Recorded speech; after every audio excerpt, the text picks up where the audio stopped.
ఏపీలోని town planning విభాగాల్లో రెండో రోజు ఏసీబీ సోదాలు జరుగుతున్నాయి. ఎల్ఆర్ఎస్, పీపీఎస్, వీఎల్టీ రిజిస్టర్లు నిర్వహించడం లేదని సోదాల్లో ఏసీబీ అధికారులు గుర్తించారు. కొన్ని ప్రాంతాల్లో బిల్డింగ్ ప్లాన్స్ ను కారణాలు లేకుండా నిలిపివేయగా కొన్ని ప్రాంతాల్లో ప్లాన్ కు విరుద్ధంగా నిర్మాణాలు జరిగినట్లుగా గుర్తించింది. దీంతో నిర్మాణాలు జరుగుతున్న ప్రాంతాల్లో తనిఖీలు చేపట్టేందుకు ఏసీబీ అధికారులు సిద్ధమయ్యారు.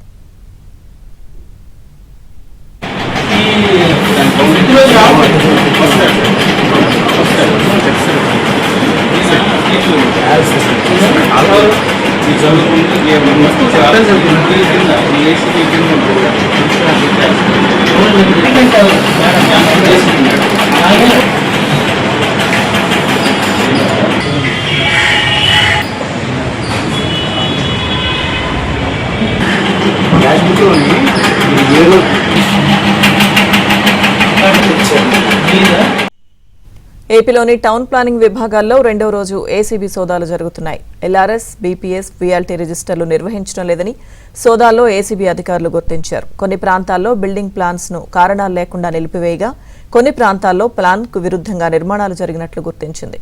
దీంతో నిర్మాణాలు జరుగుతున్న ప్రాంతాల్లో తనిఖీలు చేపట్టేందుకు ఏసీబీ అధికారులు సిద్ధమయ్యారు.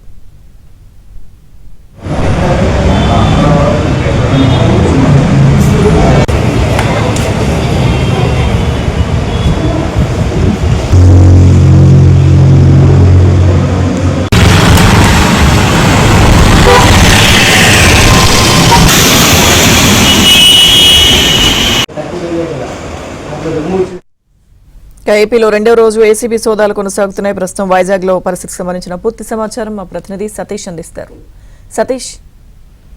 లక్ష్మీదుర్గ విశాఖలో రెండో రోజు కూడా ఏసీబీ సోదాలు జరుగుతున్నాయి. జీవీఎంసీలో టౌన్ ప్లానింగ్ విభాగాన్ని కేంద్రీకృతం చేసుకొని నిన్నటి నుంచి కూడా నిన్న ఉదయం నుంచి రాత్రి వరకు ఆ సోదాలు కొనసాగాయి. అదేవిధంగా ఈ రోజు ఉదయం 10:30 గంటల నుంచే ప్రారంభమయ్యాయి. కానీ ఈ రోజు ప్రధానంగా టౌన్ ప్లానింగ్ విభాగానికి సంబంధించిన అధికారుల నుంచి ఎక్కడెక్కడ అనుమతులు ఇచ్చారు, అనుమతులకు సంబంధించిన చెల్లింపులు ఆన్లైన్ ద్వారా జరిగాయా లేకపోతే వ్యక్తిగత ఫోన్ పేలు ఇలాంటివైనా వాడారా అనే దానిపైన కేంద్రీకృతం చేశారు.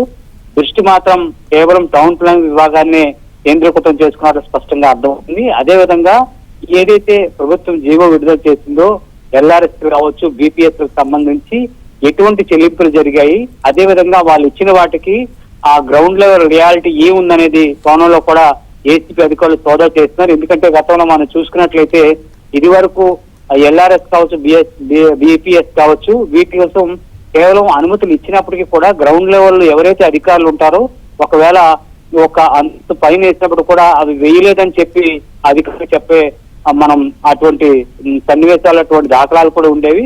వాటిని కూడా వీళ్ళు క్షేత్రస్థాయిలో పరిశీలించేందుకు కూడా ఈ రోజు ఆ గాజువాక జోనల్ కార్యాలయంలో ఉన్న అధికారులను తీసుకొని వెంట పెట్టుకుని కారులో వెళ్లి వాళ్ళు గ్రౌండ్ లెవెల్లో ఏవేవి జరుగుతున్నాయో ఎంతవరకు వీళ్ళు చెల్లింపులు చేస్తారో అది పద్ధతి ప్రకారం చేశారా లేదనేది కూడా స్పష్టంగా వాళ్ళు చూసిన తర్వాత రిపోర్ట్ ఇచ్చే దిశగా అధికారులు సోదాలు చేస్తున్నారు.